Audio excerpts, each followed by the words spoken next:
Welcome to The Sound of Economics, the podcast series by Bruegel, the Brussels-based economic think tank. I'm Jeremy Zettelmeier, the director of Bruegel. And today we're going to speak about the EU's industrial response to the energy crisis. In 2022, Europe has managed to safeguard the security of energy supply in spite of being hit by a huge energy price shock triggered by Russia's invasion of Ukraine. In addition, EU industry has been comparatively resilient, and we have not seen a large recession. As the peak of the crisis now seems to be behind us, so energy prices have come down significantly, Europe now needs to assess its longer-term industrial repercussions. And with me are two researchers of Bruegel, Georg Zachmann and Giovanni Scaravatti, who have written a paper on just this topic, the EU's industrial response to the energy crisis, and are here to talk to me about it. Welcome to the program, Georg and Giovanni. Hello, Jeremy. Thank you, Jeremy. Wonderful. So basically in your paper, you do two things. You recap how EU industry actually coped with the energy price shock last year, which in some ways was surprising. So there was, of course, a big debate as the shock was hitting on how big the industrial repercussions would be, with sort of widely varying opinions on whether this would be a disaster or not. It turned out not to be a disaster. And then we have a longer term issue, which has to do with the fact that even though gas prices and electricity prices have come down, Europe has to deal with a persistent competitive disadvantage in energy. So it is comparatively energy poor. And in the past, we have gotten around this by importing lots of cheap fossil fuels, initially in the form of oil, later in the form of gas from Russia. And we are now sort of at the end of that tether. So we cannot really continue to importing cheap fossil fuels, partly for reasons related to our climate transition and partly for geopolitical reasons. Russia is not a reliable supplier. And so this has some implications for European industrial structure. It has some implications for policy that can influence the behavior of the EU industry to this situation. And that's exactly what your paper is about. If it's okay with you, the way I would start is first with a relatively brief recap of what actually happened last year and why we got away more lightly than we thought. Giovanni, do you want to kick us off? Of course. Thank you, Jeremy. So last year, Europe found itself in the perfect energy storm because half of the nuclear fleet in France was shut down for maintenance works. Extreme droughts in Spain, Italy, and France during the summer brought down hydropower production. And of course, as you mentioned, also gas supplies from Russia decreased significantly. If we took pipeline in, for example, in between September 2021 and April 2023, the decrease was by 81%. And the EU dependency from Russian gas passed from 46% to 14% in this time period. By summer 2022, at the peak of energy prices, industrial employment in the EU had actually increased both in terms of people employed and hours worked compared to the same period of the previous year. And total output in manufacturing was also higher by about 3% year on year in Q3. And it also continued at about the same level in Q4. And this is despite industrial gas demand decreased significantly in 2022 by about 20% in the Netherlands, in Belgium and Germany, and more than 10% in Italy and France. These are the biggest countries in terms of industrial gas consumption. That sounds like a miracle, basically. So what happened? How is this consistent with a huge supply shock? My general reading is we lost about 40% of our gas imports, the gas from Russia. Half of that, so 20%, were resolved by additional imports through LNG, through more gas from Norway. And the other half of it, so 20%, were resolved through demand reduction. So what we have seen last year was a reduction of European gas demand in the order of 20%. And that was then split between the main consuming sectors, so households and industry, not so much in the power sector, because as Giovanni mentioned, the power sector itself had its own problems last year. So therefore, indeed, industrial gas demand reduction was quite dramatic. And what some people didn't expect to happen was that this quite substantial demand reduction in the industrial gas consumption did not lead to massive general economic implications like a recession. Is the story that industry was able to reduce gas demand without actually cutting production by substituting into other energy sources? Or is the story that, some part of industry actually had to reduce production a lot in order to, as a consequence or linked to the reduction in gas demand, but that part of industry simply wasn't big enough to make a difference? Or is there a combination of these stories? It's always a combination of the two effects. So on the one hand, we saw highly gas-intensive industries drastically reducing consumption. Maybe Giovanni can say a few words on that. And then on the other hand, we indeed saw that in the value chain, replaced that by importing intermediate products that are energy intensive, which allowed the kind of more value-added stages of the value chain to continue to operate at close to pre-war speed. And presumably one fear that we had, which is that these hugely higher energy prices would trigger widespread bankruptcies. That fear did not realize, right? And why did it not realize? Because it was overblown in the first place. So, firms had reserves, they managed to adapt, maintain production by switching supplies, or is this a consequence of fiscal support? So how much credit should fiscal support get, if any, for, softening the blow? I mean, in the first year, probably a lot of the companies were anyway well hedged against energy price shocks. They just bought the gas on the wholesale markets in longer term contracts from suppliers, and then the suppliers had the problems. And I mean, here we have seen a massive state intervention by essentially German state taking over Uniper and therefore kind of softening the blow for Uniper's industrial consumers. At the same time, the public support that has been in some countries quite substantial has probably helped a series of industries. And then, of course, I mean, the companies that were continuing to produce, they were just increasing the prices. So they inputs at higher prices and then sold their outputs at higher prices. And therefore, if you look into the annual results of some of those companies, they actually went up during last year. Right. I mean, one thing you show in the paper, we should not get into great detail here, is that there are some sectors, particularly chemicals, of course, and non-metallic minerals that really reduced output a lot. But there are two important facts to remember. One is these are relatively small as a share of value added, even though they are important parts of industry. And the other thing that's super interesting is that even though they reduced output a lot, they did not reduce employment much. Right. So in that sense, this speaks to this point that firms survived, essentially. They did not generate large unemployment, which, again, was partly the reflection of public support. The other point that you make in your paper is that there is a big difference in the impact across countries, right, even in the same industries. Okay, so unless you want to add to this, we could move on and look a little bit into the future. So the sense that you give in the paper is that, yes, prices have come down, but nonetheless, price conditions, certainly over the medium term, maybe over the long term, that of course depends on the response, are permanently worse than they seem to be before the invasion, or certainly before the pandemic. So before the increase in energy prices that started in the summer of 21. So can you maybe say a little bit about what sort of pricing conditions you expect for European industry over the medium term, and how this is going to, in effect, shape the conditions under which industry has to operate?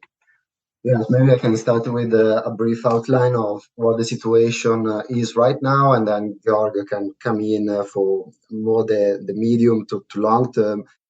At the moment, the price wholesale of natural gas in Europe stands at around 38 euros megawatt hour. This is about 3 times above the 2010-2020 average, and is about 5 times the price of the Henry Hub, which is the natural gas price benchmark in the United States. 5 times. About 5 times. So the Henry Hub is at around 7 euros per megawatt hour. Then, if we look at retail prices, the increases have been more contained than those witnessed in wholesale markets, while the TTF and electricity prices increased by a factor of 10 or above at the peak of the energy crisis. Electricity and natural gas prices for industrial consumers at the retail level increased on average by a factor of 2 or 3. Of course, I'm talking averages here. So energy prices vary a lot depending on what country you look at. And also what consumption range or consumption band we are discussing. But this is in the right ballpark, about 2 to 3 times more expensive than before. For electricity, the situation is not much better, with prices for industrial consumers almost doubling on average to 20 cents per kilowatt hour against the 7 cents per kilowatt hour in the US. And this increased also the gap on electricity prices between the EU and the US from a factor of 2, which is the historical factor, to a factor of 3. Yeah, of course, this just a reminder how important gas and electricity are for the industry. These are the main energy carriers for the industry. But do you expect these higher prices to actually persist in the future? And why would that be, Georg? Gas will, in all likelihood, remain scarce in Europe. So we lost about maybe 1,200 terawatt hours of Russian gas in Europe, and we backfilled that with much more expensive LNG and with demand reduction that we have to incentivize through higher prices. So prices in Europe will become more determined by global market conditions, so the global LNG market conditions, so more volatile most likely, but also on average higher. I mean, we see that in the future curves in the markets, where we see that the current high price situation will persist for another 3 years, and even then, when it will slightly go down according to forward markets, it will still stay several factors higher than the corresponding prices in the US. And that makes a lot of sense, because the US essentially, they are getting the gas out of the ground, and then they can use it. If they want to send it to Europe, they have to transport it within the US. They have to put it into an LNG facility that is expensive to build, and then also loses a lot of energy when you freeze down the gas to be transported as LNG. You bring it over to Europe with a ship, which has cost, and then you regasify it here on regasification units. So therefore, the transportation cost of LNG are quite clearly there. There might even be a bit of an issue of market concentration in this sector, especially in tight situations, which mean that price decoupling between Europe and the US will remain higher in all likelihood here. And that spills over from gas to electricity prices for as long as we don't have enough renewables to in every load situation meet demand. So in every load situation where non-gas sources are insufficient, you will have to burn gas in order to produce electricity for the last consumers. And in those situations, the price in the wholesale markets will be the price of gas being burned in a power plant, and therefore we can only get out of this when we substantially reduce the share of hours in which gas is the marginal unit. Okay, and so presumably this is bad news for the sectors that we actually saw being hit the most in the fall. So chemicals, basic metals, and so forth. That means these sectors will have a challenge in adapting, right? Which is what most of your paper is about. Exactly. Maybe I can jump in. I mean, there are four sectors in particular, which are chemicals, paper, basic metals, and non-metallic minerals, that represent about 65% of industrial gas demand and more than half of power consumption in the industry. So, of course, these industries experienced a reduction of industrial production. And for example, year on year, the chemical industry saw a decrease of more than 6% in output.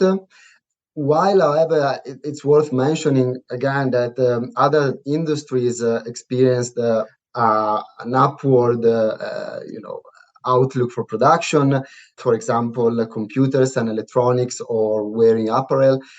And the same thing happened if you compare like basic metals, whose production dropped by 4%, to machinery and equipment, which increased by 5%. So there is a bit also, I think, at least a preliminary data indicating a possible reallocation of production activity across the industry. But you are totally right. These energy-intensive industries felt the bite. Georg, anything to add? Maybe 2 points. One is that these industries producing a lot of different products, and therefore they are sounding as if they are sometimes substantial industries, but actually the number of products within those industries that are responsible for the bulk of the energy consumption is much smaller. I mean, there's a German study that looks at 300 products that are having a very, very high energy consumption. And if you look into things like urea, methanol, ammonia, and maybe steel, I mean, these are really the big sectors that are where you can almost speak of congelated energy in terms of the products. And here, the question that we arrive at which stage importing those products or importing the energy to produce those products are substitutes and can be potentially substituted. And the second point is that what particularity of those sectors that we observe here as energy intensive is that they are also sectors that are typically related to high carbon emissions. So in that sense, our climate policies that we are very fiercely discussing in Europe on the emission trading system, the reduction of allowances and so on. I mean, this is exactly the sectors that we are talking about. So if we talk about an industrial strategy on those energy intensive sectors, then this discussion cannot be decoupled from our corresponding climate policy discussions, be it carbon border adjustment mechanisms or be it emission trading system. I mean, those discussions are firmly linked together because those sectors are both energy intensive and carbon intensive at the same time. Right. So this already now gets a little bit into the challenge for policy, right? So we have, at least two objectives here. One has to do with European competitiveness and the relevance of these industries for European competitiveness. And they may be very relevant, even though they are relatively small in terms of employment.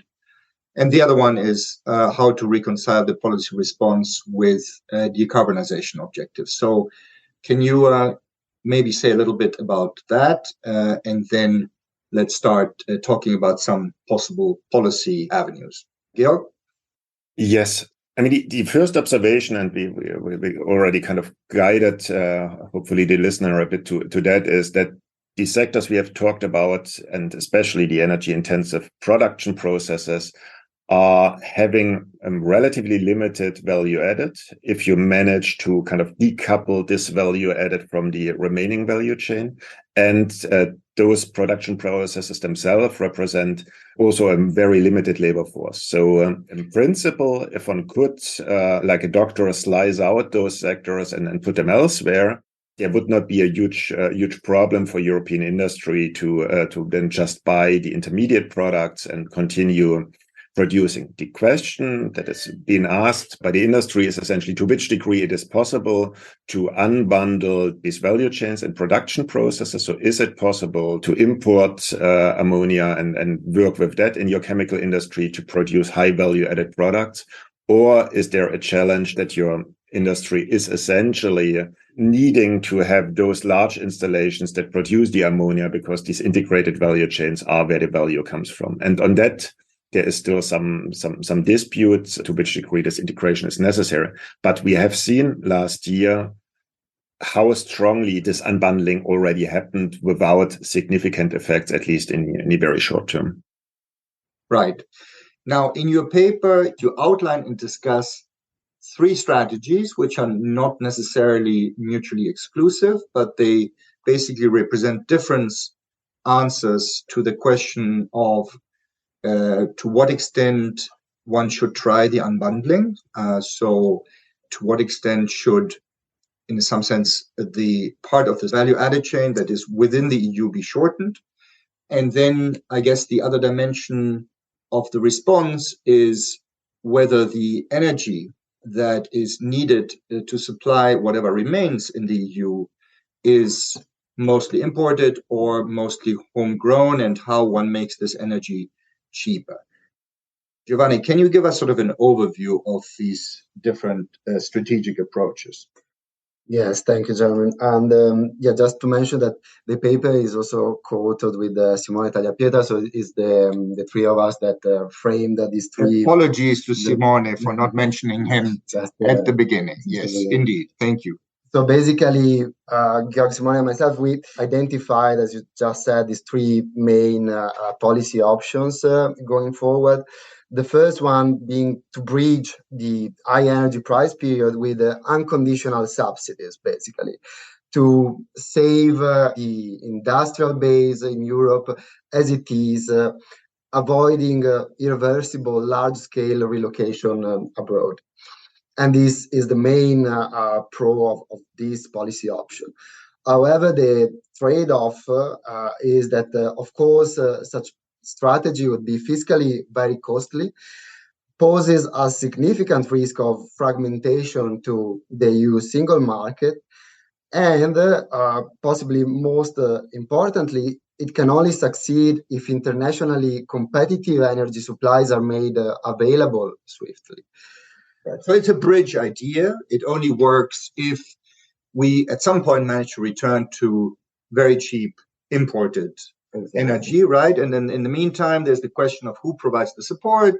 You know, unfortunately, at least in my view, in the EU, we don't have a sort of strong centralized fiscal capacity for the purposes of providing such support, which means it's going to be the member states, and that's a threat for the single market. So the logic of the strategy is clear, but so are the potential downsides.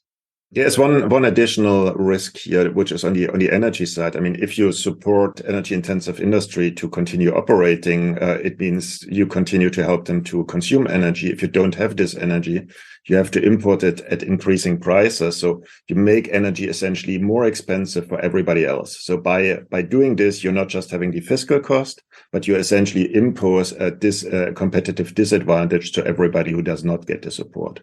And that gets extremely tricky if you do that across borders, because if some country helps their industry and the others then are left with higher energy costs, that is not nice. Right. So you're talking within the EU, right? That externality, right? Indeed.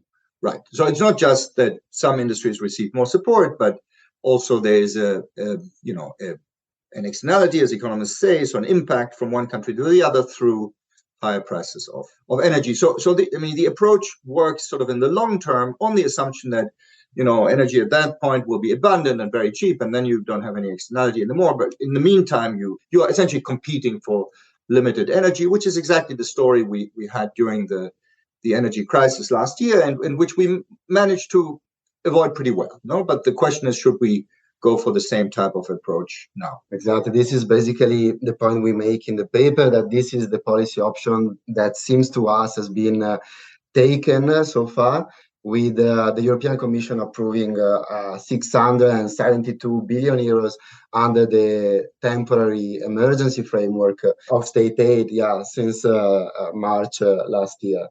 But that was, of course, meant for the duration of the crisis, right? So it's not clear that would be extended, and in fact, you're not particularly in favor of extending it. I don't think. So let's move on. What's the second strategy?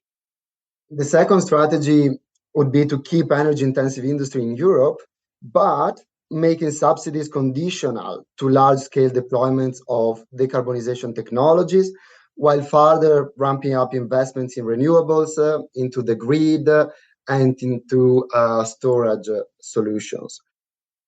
This strategy has other pros and cons. The pros would be, of course, speed up the green transition in the industrial sector. And this would probably bring down clean technology prices, benefiting climate mitigation efforts worldwide. Similar to what we have seen, for example, with the subsidies for the solar industry in Germany at the beginning of this century.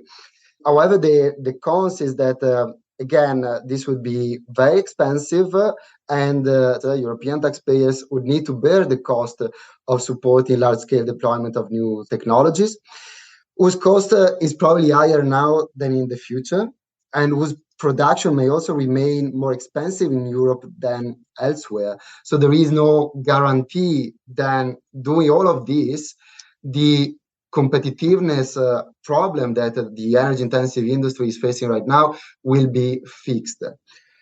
For example, under the announced pledges for 2030, the IEA expects the price of steel produced via hydrogen direct reduced iron in Europe to stay above the current reference price for steel in other countries such as the US or China, also in 2030. But the point is that even if we do all these things, there's sort of a big expensive push for increasing renewable energy supply, which of course we want to do for decarbonization reasons. It's not clear, though, that at the end, even that push would make energy in Europe as cheap as it might be somewhere else, right? Because Europe, even on renewables, remains a relatively energy poor, at least on solar, I suppose, continent, right? Yeah, exactly. Okay, and so what's the third strategy? So finally, the third strategy is to facilitate imports of energy-intensive products while accompanying the EU industry to move to higher value-added parts of the value chain. This strategy would have the advantage of directing subsidies to industrial sectors that have not become structurally uncompetitive in the global arena. As Georg mentioned before, that was the main issue with the strategy number one. And moreover, restraining public intervention in shielding energy-intensive industries might also help creative destruction and foster innovation, if you want, bringing energy demand down and hence making energy cheaper for everyone else. Right. So that sounds like a winner. Georg, what could be the possible downside to that one? Except that, we will be losing a few jobs, like you said, not very many.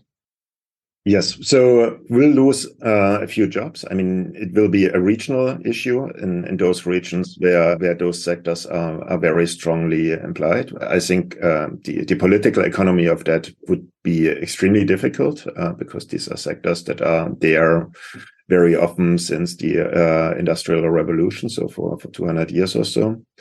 If you think about German chemical industry.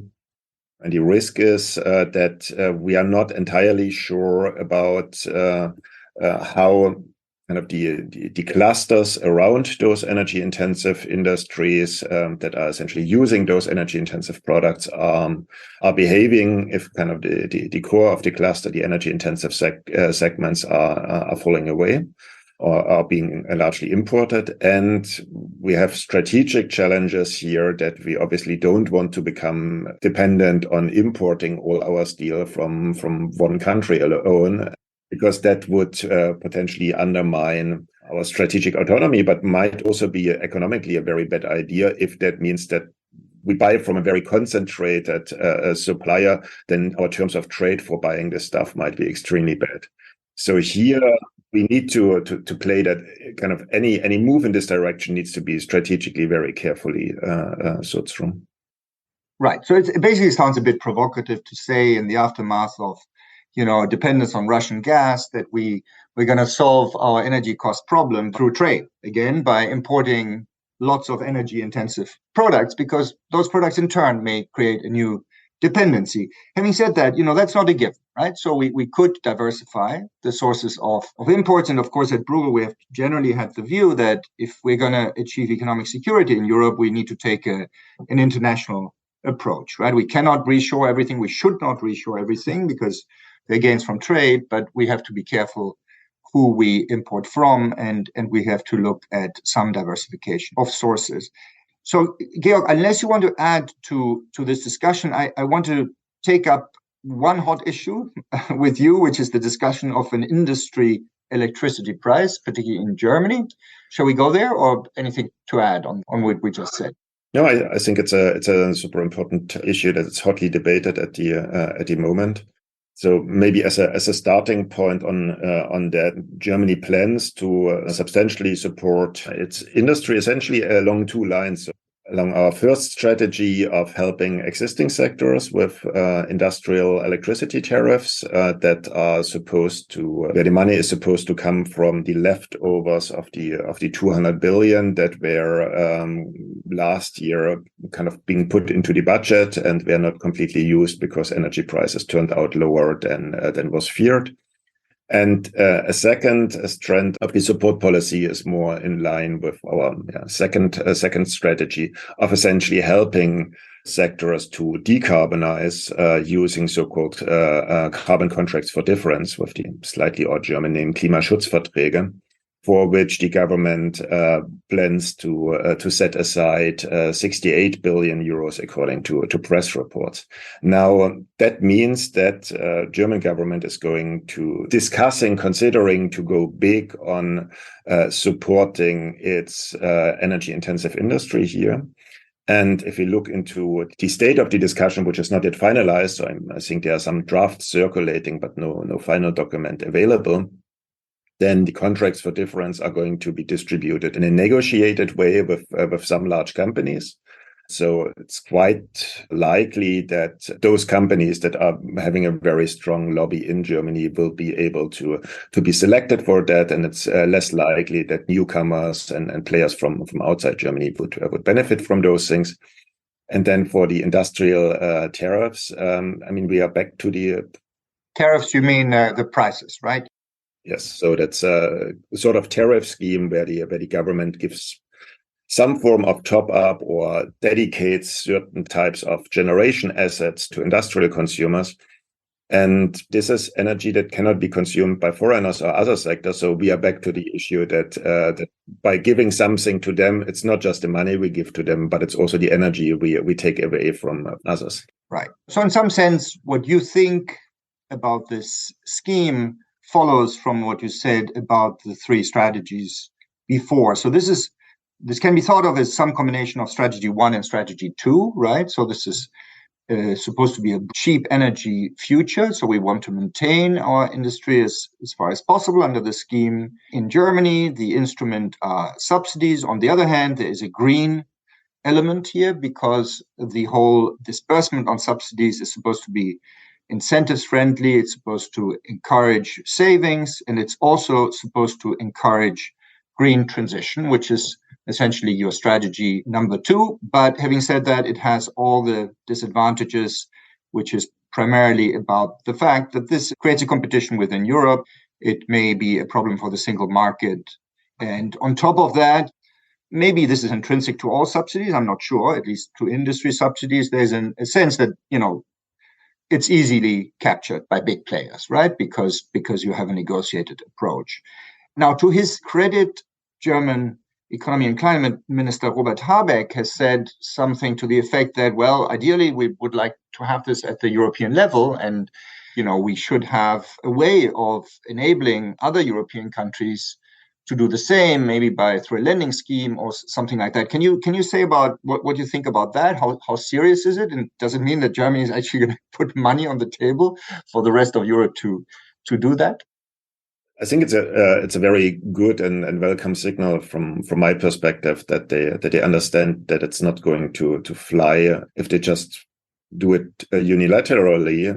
The question is how politically realistic it is that we get a sure-like system like this unemployment insurance we had developed a few years back, where German taxpayer money backs up lending that then helps national governments to help their industry. Now, it doesn't take away from the problem that these industrial energy tariffs anyway have from an energy perspective, so that you're essentially focusing your energy on specific sectors in which you're actually not competitive and take it away from those sectors in which you're competitive. So this strategic aspect is not being treated with, but obviously having a more European solution is better.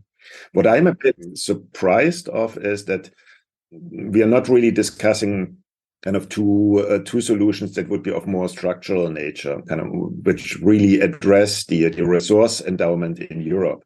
The one thing is increasing renewable energy supply quickly. So we are risking to fall into a gap now with underinvestment. We are discussing electricity market design, and therefore people might be reluctant with investing. We are talking about clawback mechanisms from the electricity industry, which makes them potentially kind of a bit slightly more reluctant in what they are doing when investing.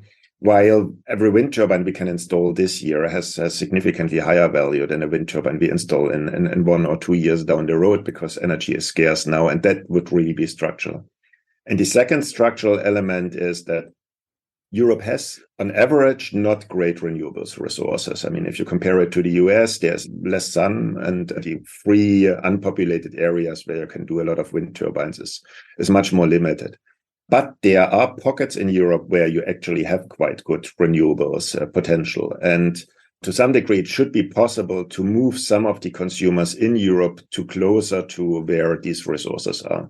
And currently, policy is essentially trying to maintain existing geographic structures that come, as I said, from the 19th century, rather than saying, okay, you energy-intensive industry, you go to towards the North Sea because there we have cheap wind power, or you go to Spain because we have their cheap solar power, and then it stays within Europe. We have the value chains, less concerns about security, and that would be potentially a much more European approach towards addressing the current crisis than trying to subsidize hydrogen imports from somewhere in Africa.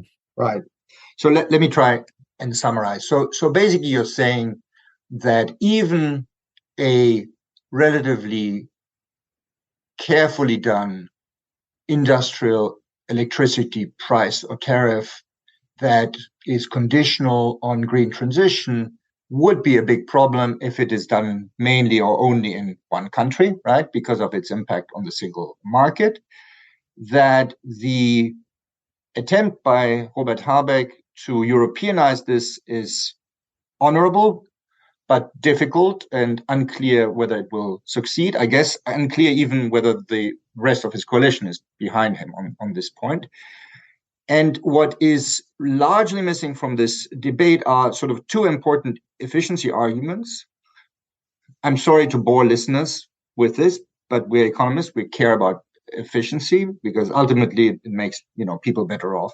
And so one of them is it has essentially to do with the geography of energy imports and energy intensive production. So we should be spinning off some stages of the energy intensive value chain, presumably even outside Europe, because one can think of it as simply a better form, a cheaper form of importing energy in the form of intermediate goods. Number one, and of course we have to do this carefully in a diversified way, but then the other main point is that even within the EU, the geographical card should be played much more, right? Because there are areas that have a much bigger natural competitive advantage in producing cheap energy. And so presumably those then should have a bigger role, and possibly some of the production should move there. So in a sense, this is like an intra-EU version of the idea of spinning off some parts of the value chain and then importing the intermediate products. Is that correct? Indeed, and potentially then with less security of supply concerns and a couple of other advantages about kind of bringing the EU forward as a functioning internal market. Right. Maybe a final question. So you said that the option of increasing renewable energy supply quickly is not being emphasized enough. And of course, in the German Ministry for Economy and Climate, this would seem to be a place where they're very sensitive to this argument. So in what sense does their scheme not do this enough? And what is the scheme? What is the incentive, or what is the policy action that could lead to a much faster deployment of renewables? At the risk of being simplistic on this very complicated question, We have seen now these support programs that we have talked about with 2-digit billion numbers for consumers, contracts for difference, for industrial tariffs.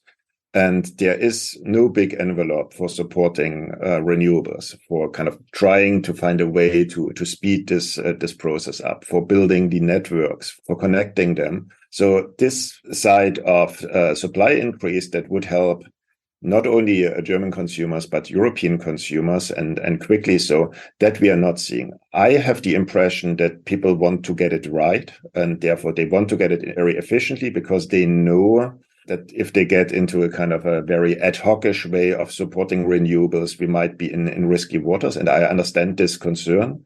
But on the other hand, it's a bit frustrating that we are doing all this ad hoc work on the other elements here, where we are essentially supporting consumption, but not on this side of getting deployment increased in speed. So German government, European governments doing a lot on permitting and things like that have been a big drawback in the fast deployment of renewables in the past. So that's very commendable.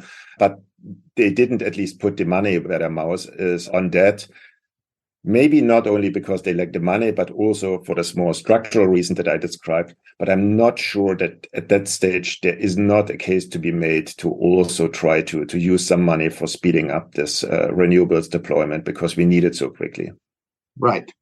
So it's really depressing. I'm a macroeconomist thinking mostly about fiscal issues. And when I talk to you guys, I try to take a break from that. But in the end, it's mainly fiscal. And of course, it's not easy, right? In defense of the finance ministers around the EU, fiscal pressures are up. This is something we analyzed in a recent policy brief written for the informal ECOFIN in Stockholm. There will be additional adjustment needs. And there are, at the same time, enormous investment needs, particularly in climate. And so it's that tension that we have to navigate. And my view is that a European level response will need to play a big role in that. So let's leave it at that. You can read the paper, the EU's industrial response to the energy crisis. Unless something has gone horribly wrong, it should have been published before this podcast goes out. And so the authors, again, are Georg Zachmann, Giovanni Scaravatti, and Simone Tagliapietra, the three musketeers on the energy front. There are also others at Bruegel. And I just thank you for joining in the Sound of Economics, and we'll see you next week. Thank you and bye-bye. Thank you. Bye. It was great fun. Thanks.